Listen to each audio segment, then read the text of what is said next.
Mes chers élèves, j'espère que vous allez bien. Bonjour et bienvenue dans une nouvelle leçon de vocabulaire. Aujourd'hui, on va étudier les homophones. On va expliquer le titre à partir des activités de la page 124. Tout d'abord, on va commencer par un rappel des synonymes et des antonymes.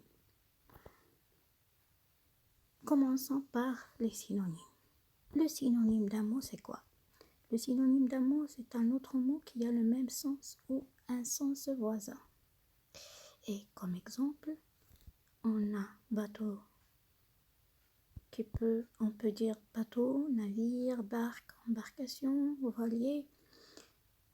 Donc, le synonyme qui a presque le même sens de bateau, c'est navire et embarcation. Voilier, c'est un bateau à voile. Et barque, c'est plus petit que bateau. Donc, c'est un sens voisin, mais ça a presque le même sens. On a canton. Heureux, ça peut être, on peut dire heureux, joyeux, satisfait, gai, comblé, ravi. Et on a casser, démolir. Casser, c'est démolir, briser ou bien détruire. Donc, quand vous voyez non, ça égale le synonyme d'un nom. La nature, non, c'est non. Adjectif, c'est adjectif. Verbe, un synonyme, c'est un verbe. On a déjà vu ça, ces trois exemples. Pour en savoir plus, on n'a qu'à se référer au dictionnaire. Quand on parle des antonymes ou bien contraires, l'antonyme d'un mot, c'est un autre mot de sens contraire. On peut souvent ajouter un préfixe, in, im, des, mal, mais, et ils sont plusieurs, et ir, il, etc. Et donc, et en exemple, heureux, le contraire c'est mal heureux, adjectif. Couvrir, le contraire c'est découvrir. On a ajouté un dé. Verbe, le contraire c'est un verbe, on garde la même nature. Adjectif encore, canton, le contraire c'est mécontent. Non, la tolérance, le contraire c'est intolérance. La tolérance c'est comprendre les gens, être gentil, trop gentil avec les gens et essayer de les rapprocher à son cœur. Responsable, c'est adjectif. Le contraire, c'est irresponsable. Responsable, c'est comme les parents, ils sont responsables de leurs enfants. Le contraire, c'est irresponsable, c'est quelqu'un qui ne prend pas soin des autres. Et on peut également aussi trouver un autre mot qui indique le contraire du mot recherché. Exemple, rassasié, le contraire, c'est affamé. Le contraire, rassasié, c'est quelqu'un qui a le ventre plein. Affamé, c'est quelqu'un qui ne trouve pas à manger. Fort, le contraire, c'est faible. Le contraire de rire, vous voyez, c'est un verbe. C'est pleurer. Le contraire de tôt, c'est un adverbe. C'est tard. Et le contraire de la jeunesse, c'est un nom. C'est la vieillesse. Dans la rubrique ma recherche, on va ensemble lire la bulle centrale. Ça montre que quelqu'un parle. J'ai vu une grue au bord de la rivière. C'est quelqu'un qui dit ça. Automatiquement, il y a quelqu'un qui pense. C'est les bulles de pensée. Sur la bulle de pensée à gauche et la bulle de pensée à droite, c'est toujours sur la page 124 de votre livre. Il y a deux personnes qui écoutent, mais chacun il comprend différemment. Donc, le mot clé ou bien le mot acquis qui montre que chacun pense différemment, c'est grue. Le premier pense à un engin de chantier qui sert à soulever et transporter des objets très lourds. La deuxième bulle, indique la deuxième bulle indique que quelqu'un pense à un oiseau aux longues pattes qui ressemble au flamant rose. L'engin et l'oiseau sont désignés tous les deux par deux noms qui se prononcent et s'écrivent exactement de la même façon, mais qui n'ont pas le même sens. Le problème qui peut se poser, mais comment bien comprendre des mots qui se prononcent de la même façon? C'est à partir du contexte de la phrase. Ici, la grue dont parle la personne, c'est bien l'oiseau, car c'est bien lui qui est au bord de la rivière. Maintenant, allons sur je réfléchis.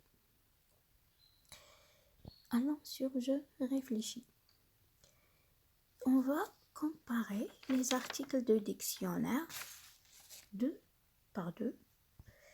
Et comme vous voyez, il y a des entrées différentes. Pourquoi? On va découvrir ça après l'analyse. Regardons bien les mots. Palais. Dans l'entrée 1, palais. Et dans l'entrée 2, palais. La nature, ce sont des noms. Et le genre, c'est masculin. Presque le même mot.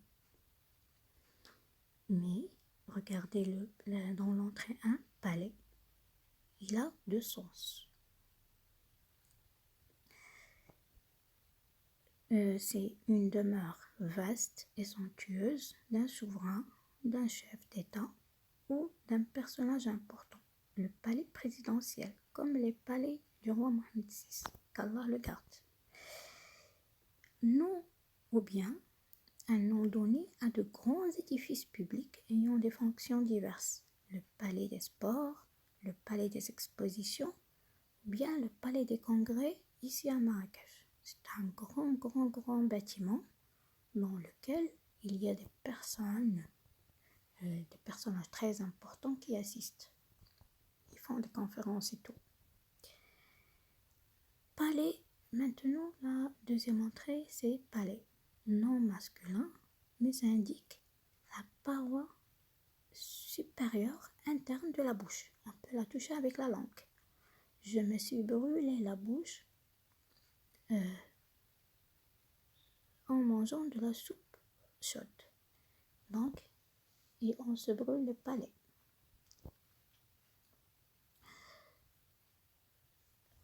Sur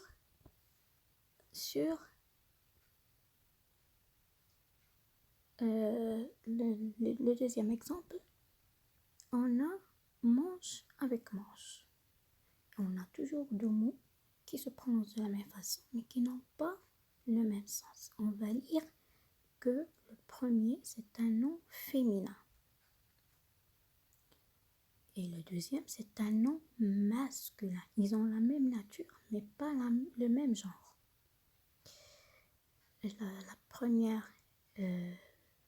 Le premier mot indique une partie de vêtements qui entoure le cou. L'été, on porte des manches courtes, et l'hiver, des manches longues. Donc l'été, on porte des t-shirts, des manches qui sont courtes, et l'hiver, des manches longues, ce sont des tricots, avec des manches qui sont très longues. La deuxième entrée montre le manche, non masculin. C'est la partie allongée d'un outil ou d'un instrument par laquelle on les tient.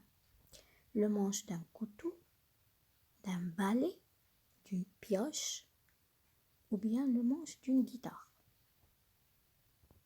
Comme vous voyez toujours, il s'agit de noms qui s'écrivent exactement de la même façon, se prononcent exactement de la même façon, qui n'ont pas la même définition, chacun a un sens différent. Passons maintenant au péché. Encore une fois, on va lire une nature grammaticale différente. Le premier, c'est un verbe et le deuxième, c'est un nom. Le premier indique prendre du poisson des animaux, ou bien des animaux aquatiques, pêcher la truite, l'écrevisse, le thon, ou bien c'est un verbe familier, aller chercher, c'est aller chercher ou bien trouver. Où a-t-il pu pêcher cette idée? C'est-à-dire où il a pu prendre cette idée. Et la deuxième entrée montre pêcher, c'est un nom masculin qui indique l'arbre fruitier cultivé dans les régions tempérées pour son fruit comestible, la pêche. On peut comprendre qu'il ne s'agit pas du même nom, bien sûr, parce que on désigne un verbe je pêche, tu pêches, il pêche. Et aussi, ça peut dire prendre. Et dans l'entrée l'autre, on comprend pêcher, mais c'est un arbre. Donc, on peut conclure que deux noms qui s'écrivent de la même façon se prononcent de la même façon, mais ils n'ont pas le même sens.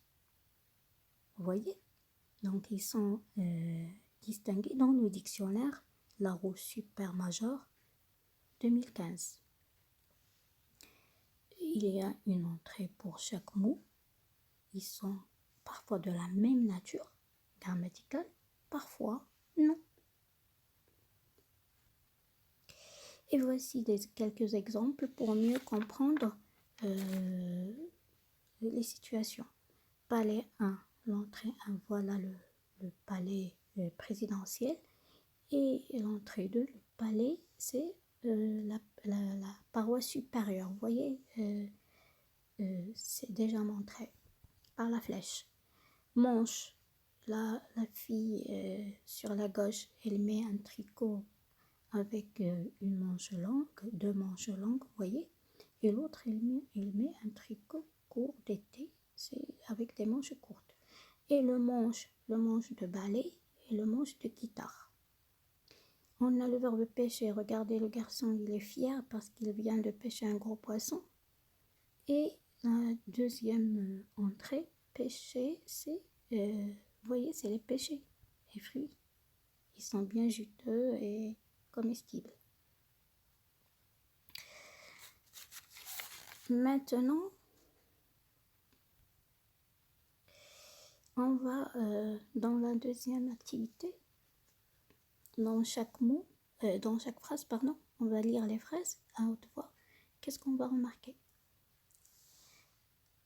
Pour tricher, je pousse discrètement mon pion avec mon pouce. Pour tricher, je pousse discrètement mon pion avec mon pouce. Donc, je pousse discrètement mon pion avec mon pouce. On remarque qu'il y a deux mots qui se prononcent de la même façon. On va les désigner. À chaque fois qu'on lit une phrase, on va les désigner. Le premier mot, c'est pousse. Vous voyez? Pousse ici, je pousse. Sa nature grammaticale, c'est un quoi? C'est un verbe. Je pousse, tu pousses, il pousse. C'est le verbe pousser. Et le deuxième, c'est pouce. Le pouce, c'est un doigt. Pouce, c'est un nom. Donc le premier, c'est un verbe. Et l'autre mot, c'est un nom. Est-ce qu'il s'agit du même mot? Non. Parce que chacun a une définition différente et il a aussi une nature grammaticale qui est différente. Le premier, j'ai dit que c'est un verbe. Et le deuxième, c'est un nom. Très bien. On passe. J'ai oublié de mettre un chapeau, alors j'ai pris un coup de soleil sur le cou. On va toujours souligner les mots qui se prononcent de la même façon. J'ai oublié de mettre un chapeau, alors j'ai pris un coup de soleil sur le cou. Donc les mots qui se prononcent de la même façon, c'est le premier c'est coup et le deuxième c'est coup. Très bien. Est-ce que c'est le même mot? Bien sûr. regardez bien l'orthographe, c'est pas la même. Le premier c'est avec un P, le deuxième c'est son. Est-ce que c'est le même mot? Tous les deux, leur nature, ce sont des noms. Bravo. C'est un nom. Comment est-ce que c'est féminin ou bien masculin, sa nature? C'est un nom masculin, un coup et le coup. Mais est-ce que c'est le même mot? Non. Pourquoi? Parce que chacun a une définition différente. Un coup, c'est frapper, c'est le coup de poing, le coup. Mais là, c'est un coup de soleil. Et sur le cou, c'est un quoi? C'est un organe de notre corps. Dans sa cage, le hamster roux tourne dans sa roue. Donc c'est quoi? Le premier c'est roux et le deuxième c'est roux. Bravo. Donc est-ce que c'est le même mot? C'est pas toujours le même mot parce que roux ici c'est quoi? C'est un adjectif. Très bien, roux. Et le féminin c'est quoi? C'est rousse. Par exemple la chatte rousse, le hamster roux tourne dans sa roue. Roux, la deuxième c'est un nom. Sa nature, c'est un nom. Et son genre, c'est féminin. Dans sa roue, la roue. Après le départ des invités, la salle était sale. Donc le premier mot, c'est sale. Et le deuxième, c'est sale. Est-ce que c'est toujours le même nom? Le même mot? Non. Parce que le premier, c'est un nom féminin. Et le deuxième, c'est un adjectif. Elle était comment? Elle était sale. Le contraire, c'est propre. Le car pour le voyage scolaire partira vous allez faire la même chose sur votre livre. Le car pour le voyage scolaire partira à 7h15. Le car. Très bien. Le car partira à 7h15. Très bien. Donc, le car, le premier, c'est quoi? C'est un nom masculin qui indique quoi? Le car. C'est un moyen de transport. Très bien. À 7h15, ça indique le temps ou bien l'horaire. Écart. Écart ici, c'est un quoi? Quelle est sa nature grammaticale? 7h15, c'est un adverbe. S'écrit toujours de la même façon. Donc, qu'est-ce que vous remarquez? Que ces mots, dans chacune des phrases, chacun des mots, donc dans chacun, on remarque que dans chacune des phrases, il y a des mots, ou bien des mots, on peut dire des mots qui se prononcent de la même façon. Ce sont des homophones, mais est-ce que c'est comme l'activité 1? Non, parce que dans l'activité 1, ils s'écrivent exactement de la même façon, mais là, ils s'écrivent différemment. Ils sont différents. Donc, même dans le côté orthographe, ils sont différents. Donc, en conclusion, on vient d'étudier là des mots qui se prononcent, comme j'ai dit, de la même façon, mais qui ne sont pas toujours de la même nature et qui n'ont pas le même sens. Ils ne s'écrivent pas de la même façon. Très bien. Sur jeudi, sur la rubrique jeudi, dans l'exercice 3, on doit chercher un ou plusieurs mots qui se prononcent comme le bout, la chaîne, le sang, la peau, le poing, le mètre. On va expliquer ce que signifie le mot de départ. Voilà, c'est le bout, par exemple. Et les mots, le mot ou bien les mots qu'on va trouver. Allons sur je vérifie et je conclue. On va écrire les mots qu'on a trouvés à l'activité 3. Quand tu vas écrire ces mots, tu vas vérifier l'orthographe dans le dictionnaire. Tu vas donner la nature de chaque mot. On va regrouper le 3 avec le 4 et on va faire le même exercice une seule fois sur notre carnet. Comment? J'ai donné le premier exemple. Prenons le bout. Le bout, c'est quoi? C'est un nom masculin. Le bout, c'est un nom masculin qui indique la fin. Vous voyez? Les deux exercices, les deux activités, on les a regroupées en une seule. On donne la nature, on donne le genre, si c'est un nom, et on donne l'explication. Le bout, c'est un nom masculin qui indique la fin, le bout. Et les mots qu'on a trouvés, par exemple, la boue.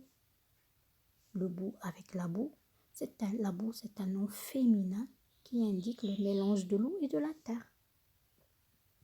Ou bien, il bout, c'est le verbe bouillir au présent. L'eau bout. Vous voyez? Ou bien le glaçon bout. C'est le verbe bouillir. Vous allez terminer les autres mots sur votre carnet. Vous avez chaîne, etc., etc. Vous allez les faire sur votre carnet. On va corriger dans le groupe. Quelle est la différence quelle différence y a-t-il entre les mots de l'activité 1? Regardez bien l'activité 1 et ceux de l'activité 2 et 3. Qu'est-ce que vous avez remarqué? Que dans l'activité 1, comment sont les mots? Ils se prononcent de la même façon, mais ils s'écrivent exactement aussi de la même façon. Sauf qu'ils ont une nature différente. On peut trouver un verbe, l'autre un nom, etc. Mais ils s'écrivent exactement de la même façon. Dans l'activité 2 et 3, est-ce que les mots s'écrivent ils se prononcent de la même façon comme bout, bout, comme pouce et pouce, mais ils ne s'écrivent pas de la même façon.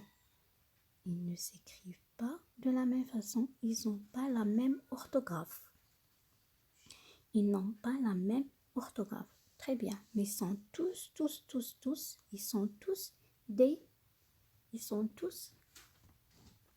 des quoi?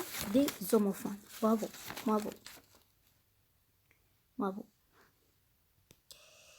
Alors, dans l'exercice 6, à quoi doit-on faire attention quand on écrit? À quoi doit-on faire attention quand on écrit? Quand il y a plusieurs mots qui se prononcent de la même façon, on doit faire attention à quoi? On peut contrôler le sens, la définition. À partir du quoi? À partir du contexte. Je vous donne un exemple. La première dans la bulle 1 qu'on a vue dans la rubrique Ma recherche.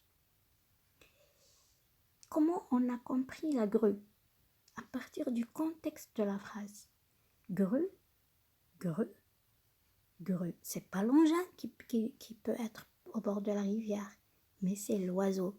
Donc on a compris à partir du contexte. Le contexte, ce que nous dit la phrase. Mais aussi on peut contrôler la nature. Est-ce qu'il y a un nom? Est-ce qu'il y a un verbe? Est-ce qu'il y a un adverbe? À partir de quoi? À partir de sa place dans la phrase pour choisir la bonne orthographe. Je pense que vous avez compris. Je retiens. On peut lire que les homophones sont des mots de sens différents. Ils n'ont pas la même définition, mais qui se prononcent exactement de la même façon. Ces homophones s'écrivent de la même façon comme grue. Il y a une grue perchée au sommet de la grue. Donc le premier mot grue, ça indique l'oiseau. Perché au sommet de la grue, c'est l'engin. On comprend à partir du contexte, comme j'ai dit.